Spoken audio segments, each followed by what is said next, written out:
오늘은 종려주일입니다. 2000년 전 예수님께서 예루살렘에 입성할 때 많은 사람들이 이미 운집해 있었고, 예수님이 가는 곳마다 기적의 역사와 또 어떤 이적들이 많이 드러나 있었기 때문에 예수 그리스도가 나타나기만 하면 수많은 사람들이 모여들게 됐던 것입니다. 예루살렘에 오시자 예수님의 따뜻한 모습을 보고 사람들은 길가에서 종려나무 가지를 꺾어서 그를 환영했습니다. 호산나 호산나, 다윗의 자손 예수여 우리를 지금 구하소서. 라는 외침이 그렇게 있었지만 주님은 침묵하시면서 그 사람들의 환영 인파를 지나가셨습니다. 이 엄청난 환영 인파가 닷새 후에는 그를 십자가에 못 박으라고 변하게 됩니다. 어떻게 사람들에게 쉽게 변할 수 있을까요? 3년 동안 그렇게 많은 능력을 베풀고 많은 사람들을 먹이고 또 많은 사람들의 기적을 일으켰던 그분을 어떻게 그렇게 갑자기 사람들은 돌변해서 그를 죽이라고 외치는 이 폭도들로 변했을까요? 근데 이렇게 모든 것이 진행된 것은 사람들이 한 것이 아니라는 것을 성경을 통해서 볼 수가 있습니다. 예수님께서 나귀를 타고 예루살렘에 입성할 것은 스가랴에서도 기록되어 있습니다. 시온에 따라 크게 기뻐할지어다. 예루살렘에 따라 즐거이 부를지어다. 보라 내 왕이 내게 임하나니 그는 공의로우며 구원을 베푸시며 겸손하여서 나귀를 타시나니 나귀의 작은 것 곧 새끼 나귀니라. 예수님 당시에도 전쟁에서 승리한 장군들이나 지도자들은 군마를 타고 승리의 자리에 입성했지만 평화 시에는 나귀를 타고 입성을 했다고 그럽니다. 그러니까 나귀는 평화의 상징이라는 것이죠. 스가랴서뿐만 아니라 예수님이 오시기 700년 전 이사야를 통해서도 우리는 그가 이 땅에 오셔서 어떤 어려움과 죽음을 맞이할 것인가를 우리는 확인할 수 있습니다.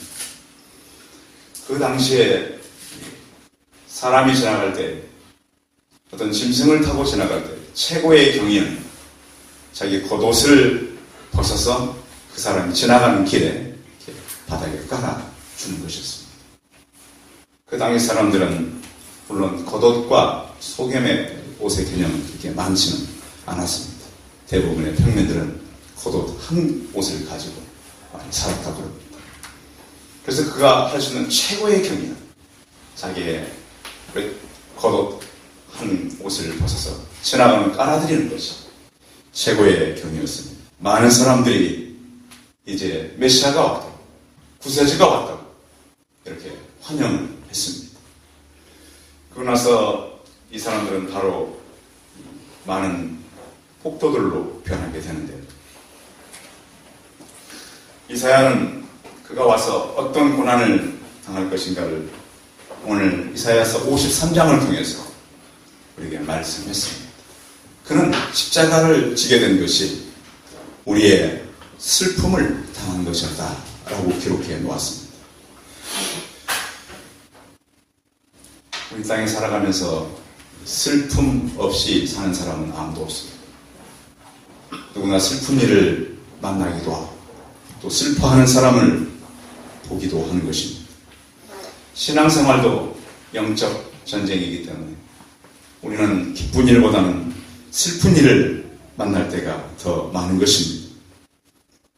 히브리서 기자는 그가 시험을 받아 고난을 당하였은즉 시험 받는 자들을 능히 도우시리라 그랬습니다. 그는 고난을 받았기 때문에 사람들의 슬픔을 아는 자입니다. 예수님께서도 할 수만 있으면 이 고난의 잠이 지나가기를 위해서 기도하셨습니다. 그러나 그는 이 고난이 지나가지 않았습니다.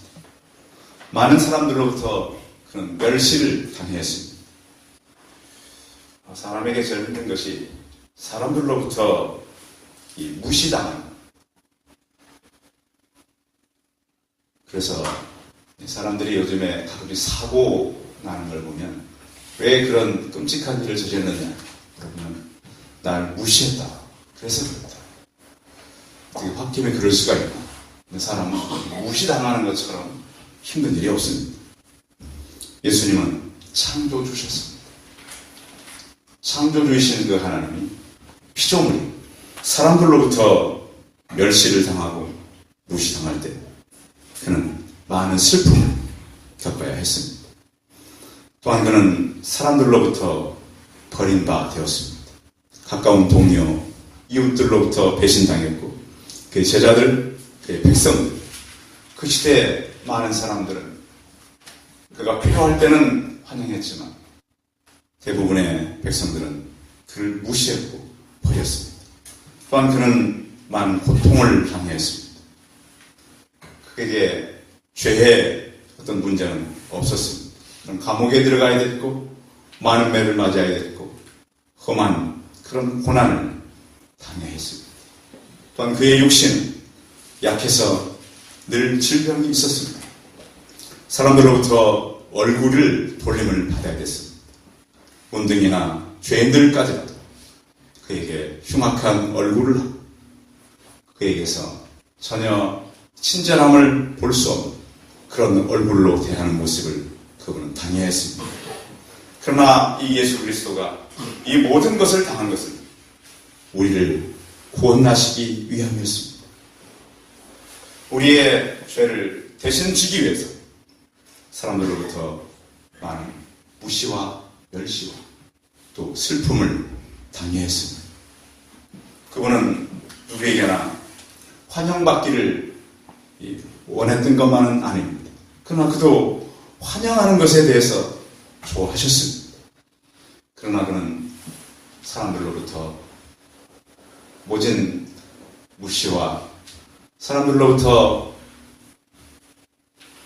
고난을 당하면서도 그는 이겨야 했습니다. 이 모든 것은 우리의 죄악 때문에 성경은 이 모든 것을 겪었다라고 오늘 이사야를 통해서 말씀하고 있습니다. 또 이것은 슬픔뿐만 아니라 우리 때문에 죄 때문에 당하는 고난이었습니다. 그가 찔림은 우리의 허물 인하며 그가 상함은 우리의 죄악을 인하니라 그랬습니다. 그 당시에 6월절 축제가 시작되자 많은 사람들이 예루살렘으로 운집해 오고 있었습니다. 그때 기록된 글에 보면 로마 군인들이 기록해놓은 글이라고 합니다. 사람들은 환희에 편성되어서 이제 무슨 큰 일이 일어날 것처럼 금방 식민지였던 이스라엘이 로마로부터 해방받을 것처럼 너무너무 기뻐하는 그런 무리들로 꽉 차 있었습니다. 그런데 그러한 가운데 유대 지도자들은 성전에 금자를 꺼내서 그를 십자가에 죽여야 된다. 사람들을 보냈던 것입니다. 위험은 더 가중되었고 이 사람들이 너무도 자기들끼리 모여서 환희에 차있었기 때문에 로마 군인들마저도 멸시하고 모욕을 하는 이러한 상황이 되고 만 것입니다. 당시에 이스라엘 유대인들은 너무너무 자기들끼리 환희에 있었고 이제는 뭔가 큰 일이 날 것처럼 그래서 그 지역을 지키던 이 군인들이 더 증원군을 보내달라고 뭔가 일어날 것 같으니까 그러나 로마 본국은 더 이상 사람을 보내주지 않았습니다. 마치 그들의 모습은 거대한 물속대와 몇 마리의 사자처럼 보였던 것입니다. 그 당시 모인 사람들이 250만에서 300만이 되는 엄청난 무리였습니다. 우리가 방송에서 가끔씩 보면 아무리 사자가 싸납고 물소를 잘 잡아도 수천 마리의 물소떼가 몰려오면 사자도 숨잖아요.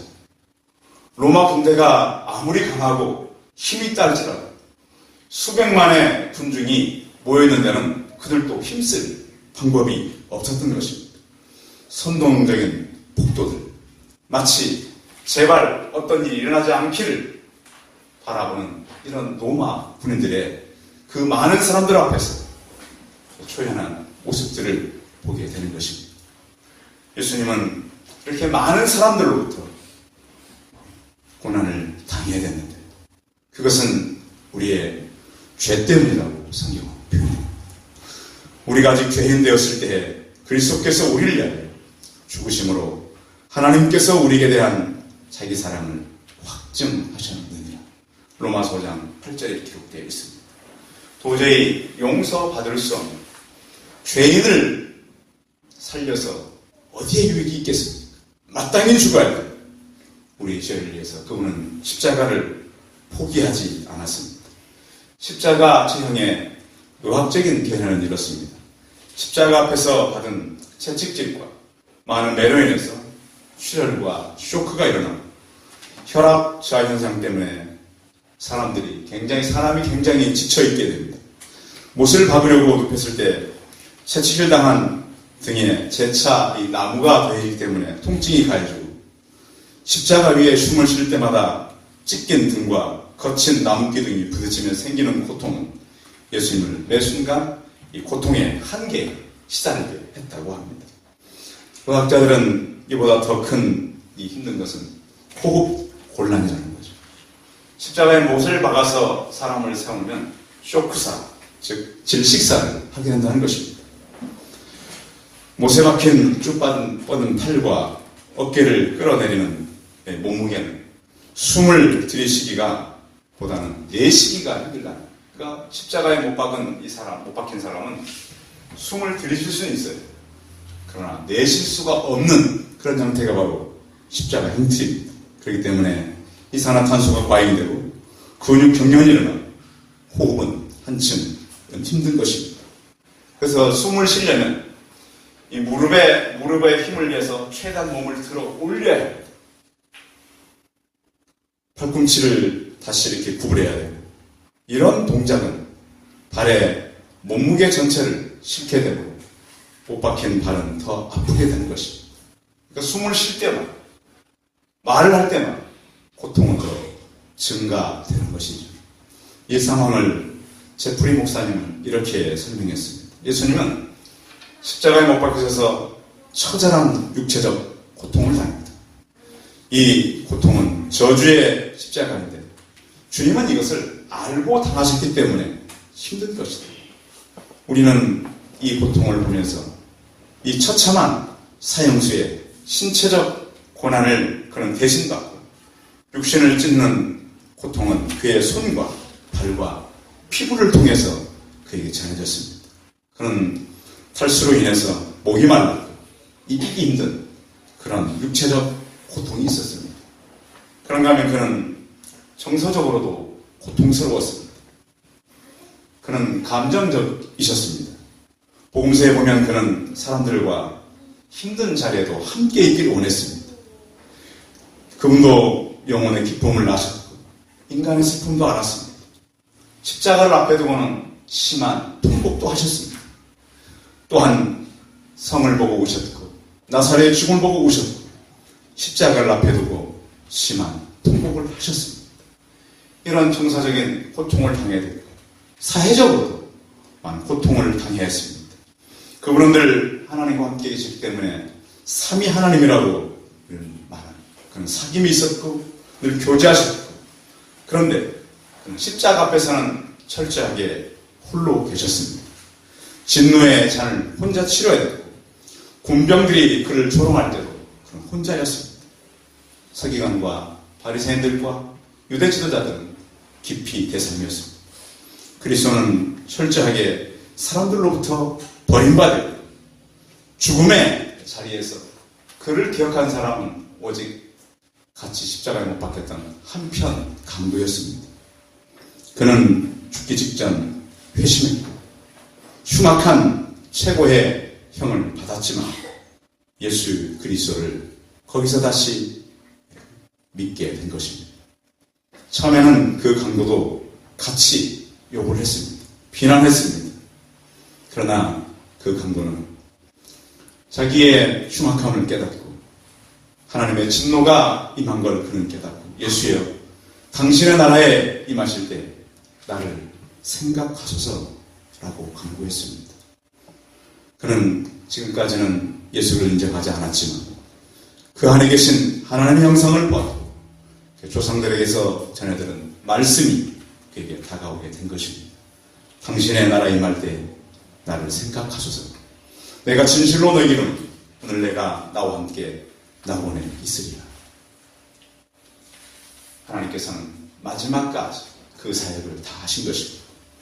그는 땅의 죄로 죽어야 될 사람이었지만 하늘로 가게 됐고 죄인에서 예수 그리스도를 믿음으로 의인으로 변할 수 있었고 사망에서 생명으로 옮겨지게 된 것입니다. 세상에 살던 사람이 교회로 들어가게 된 것입니다. 지옥에서 천국으로 갔을 뿐만 아니라 갈보리 험한 산에서 그는 낙원으로 옮겨지게 됐습니다. 성도 여러분, 우리가 어떠한 죄악과 잘못을 저탈지라도 마지막 시간에 다시 회개하고 예수 그리스도를 믿은 강도와 같은 심정으로 우리는 그를 인정하고 받아들여야 될 것입니다. 또한 예수 그리스도는 영적인 고통도 심했습니다. 그는 사단의 공격에 맞서야 했습니다. 단지 사람들로부터 맞고 고통당하고 목마른 것 외에도 영적인 어둠과 맞서야 했습니다. 절망의 보라살과 맞서야 했는데 예수님을 태울 수는 없었지만 여전히 고통이 그에게 있었습니다. 마치 사단은 지옥을 비우고 예수 그리스도를 공격하는 것처럼 보였습니다. 어둠의 강력한 세력이 그에게 임했습니다. 그분은 어둠의 직전까지 들어갔습니다. 그래서 초대교회 성도들은 그가 지옥까지 내려가셨다라고 고백을 했습니다. 이것은 그분이 실제로 지옥에 내려간 것이 아니라 그분의 고난이 얼마나 고통스러웠는가를 우리에게 말한 것입니다. 또한 그는 아버지로부터 고통을 받았습니다. 저주의 핵심은 바로 그를 죽이는 것이었습니다. 성부 하나님은 그를 계속 붙드셨습니다. 흠없이 그를 붙드셨지만 그는 십자가 위에서는 한 마리의 생축과 같았습니다. 나의 하나님, 어찌하여 나를 버리셨습니까? 지금까지 예수님은 아버지 하나님이라고 불렀습니다. 그러나 철저하게 버림받은 그는 나의 하나님, 그 기도만 호공을 메아리 쳤습니다. 주변의 군중들은 내려와라, 뛰어내려와라 이렇게 외쳤습니다. 이 잔은 지나가지 않았고 이 저주의 갈보리 흉악은 그에 계속 있었던 것이죠. 그 외침만 오직 하늘 호공을 채웠기 때문입니다. 십자가상에서 보면 예수님은 아침 9시부터 오후 3시까지 십자가 6시간 동안 매달려 계셨습니다. 그런데 오전 3시간은 정상적인 그런 날씨였습니다. 그러나 12시부터 오후 3시까지는 하늘이 가려워졌습니다. 온 땅이 어둠에 임했습니다. 해가 빛을 이루고 빛을 창조하신 하나님 왜 빛을 이렇게 하셨을까요? 예수님께서 왜 십자가에 매달렸을 때 어둠이 3시간 동안 그 땅에 임했을까요? 예수님은 철저하게 하나님으로부터 심판받은 것입니다. 그런 어둠에 처해 있었고 또 하나님께서는 그의 진노를 멈추지 않았습니다. 그가 마지막 모든 것을 다 끝낼 때까지 내가 다 이루었다고 말할 때까지 하나님은 그에게 죽음의 저주를 퍼부었습니다. 그감은 하나님의 진노를 의미하는 것입니다. 왜 이런 사람이 만날 수 없는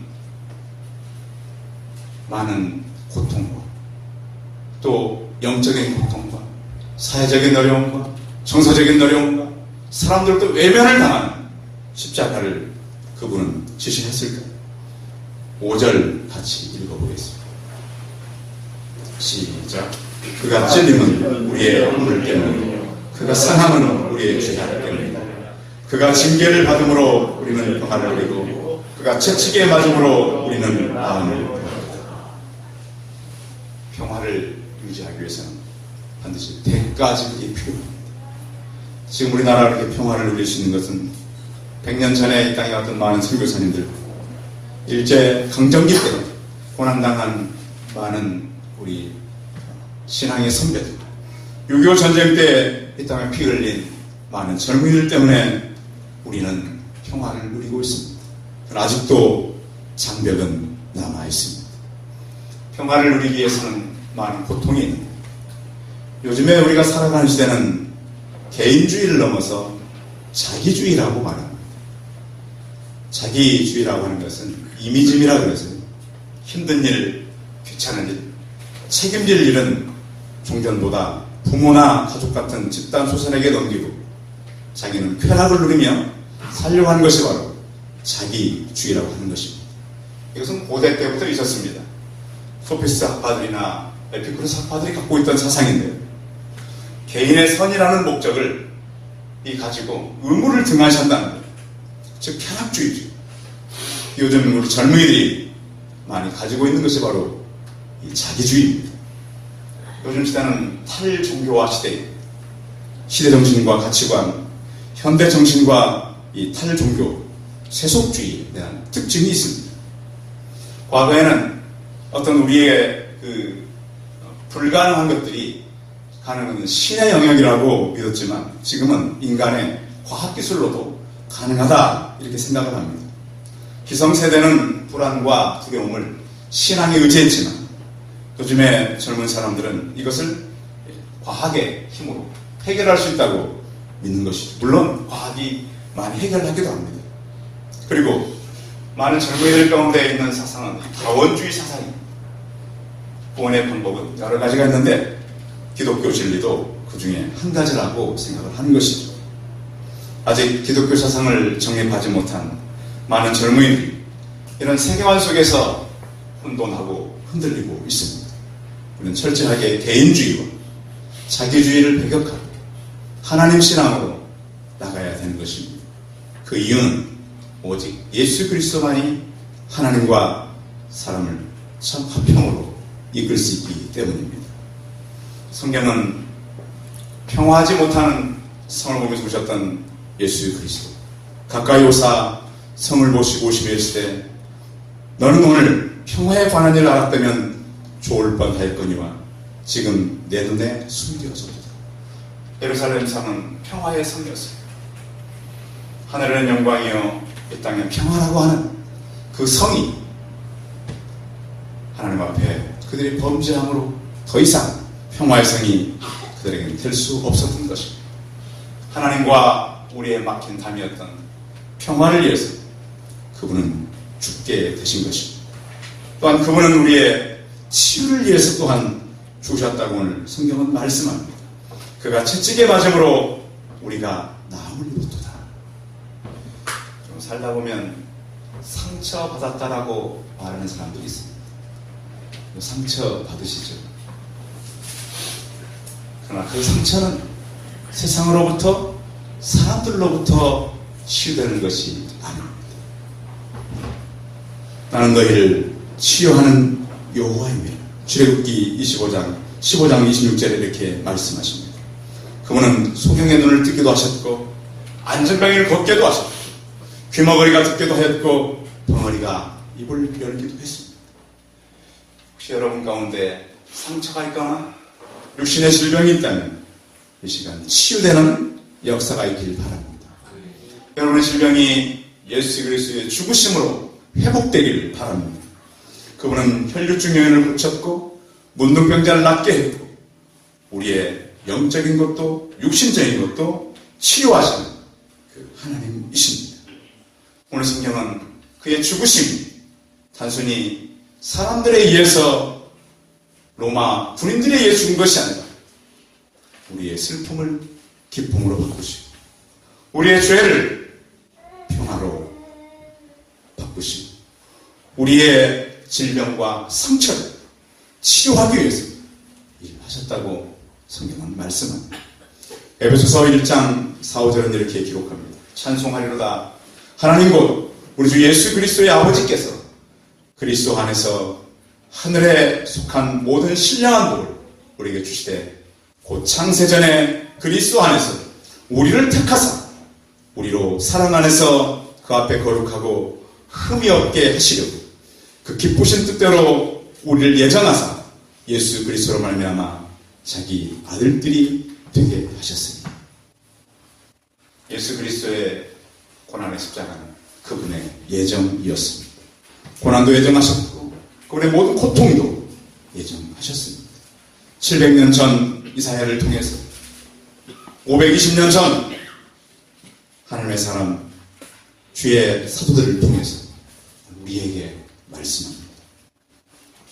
그 예수 그리스도는 이미 예정된 것이었고 고난으로 인해서 우리가 기쁨을 누리고 평화를 누리고 치유의 삶을 살 수 있는 저와 우리 성도들이 다 되시기 바랍니다. 기도하겠습니다.